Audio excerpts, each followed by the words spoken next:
this is Patrick. You're watching some Tesla news, and late breaking tonight as I record this, the new Tesla Cybertruck long-range variant has been released.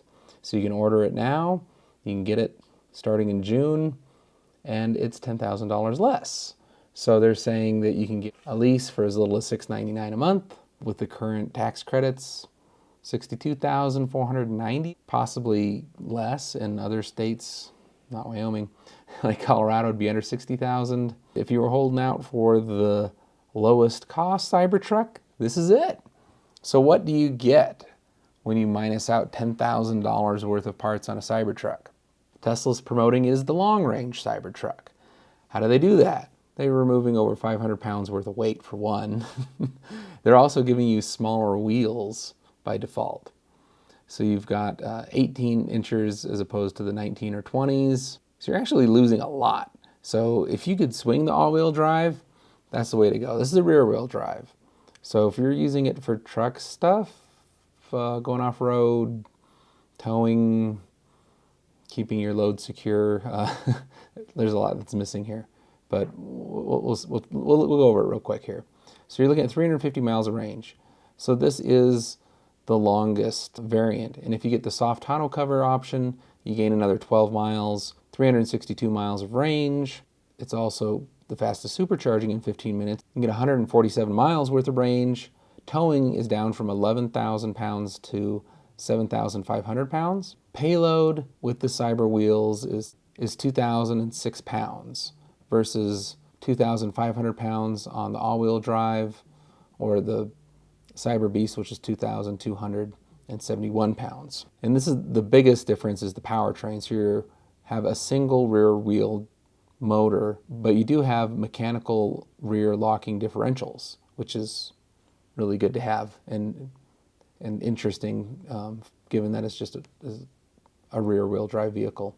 The acceleration's down a bit from the quickest, which is 2.6 seconds, down to 6.2 seconds, so the numbers are flipped there. I have the all-wheel drive, which is 4.1. I also have a Lightning, which I think is 3.6, and I can tell the difference. The Lightning's a little bit zippier than the all-wheel, but obviously not as fast as the Cyber Beast. I had a Rivian that was, I believe, 3.1, and it felt quicker than the other two. The 6.2 second truck is pretty normal for a truck. I mean, still faster than most trucks by actually quite a bit. There were some ones at work, they were like 10 seconds, 0 to 60.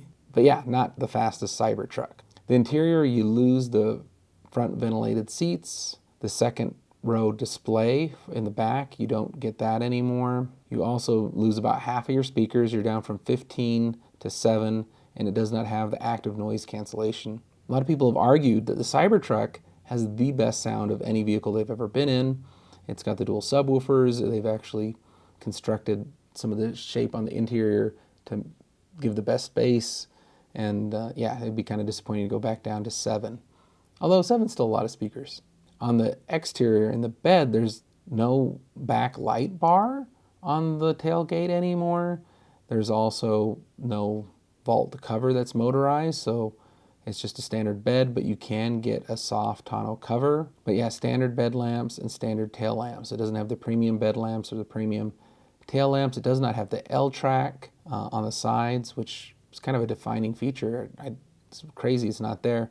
It also loses a lot of outlets. So you don't have the 240 volt outlet anymore. You just have two 120 volts in the bed.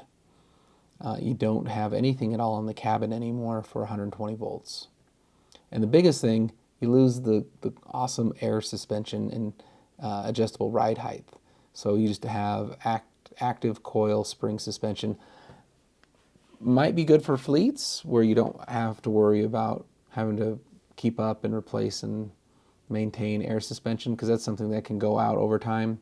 Yeah, the rest of it's pretty much the same truck. But let me know in the comments below, what do you think of this new long-range Cybertruck? I mean, it's $10,000 less. It weighs less, it can go further. Arguably, the smaller wheels might not look as great. It probably won't do as good off-road unless you put some bigger tires back on it. But, I mean, you know, for just hauling stuff around, saving some money, maybe it's a good way to go. Are you going to get one? Are you going to wait longer? Are you just not cool with the looks still, or other issues that plague the Cybertruck in terms of it being such a polarizing vehicle, please like, share, subscribe, and comment below. We'll see you again really soon. Thanks. Bye.